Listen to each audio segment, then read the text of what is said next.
The man accused of killing 4-year-old Maleah Davis 2 years ago is now headed to prison.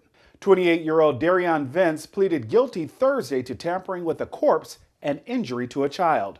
Maleah's disappearance captivated the nation as the search for the girl grew desperate and questions remained unanswered about what happened to her. Marla Carter spoke to one of the men who searched for Maleah to get his reaction to the suspect's guilty plea.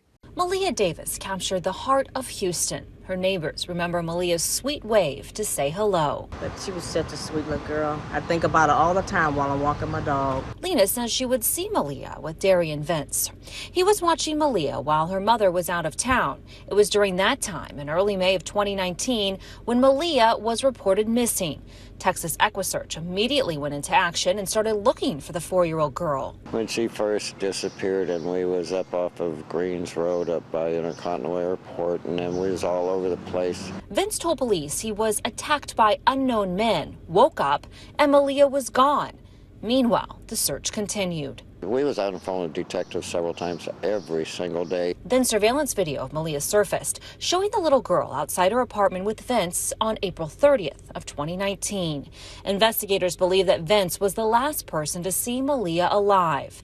Then there was a break in the case. A confession by Vince led authorities to Arkansas. Maleah's remains were found on the side of the road.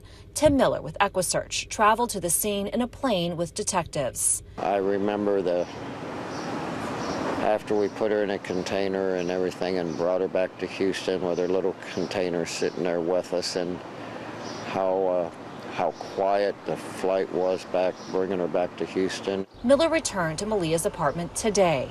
With a guilty plea and no trial, Miller has mixed feelings. We'll never know why and we'll never know how.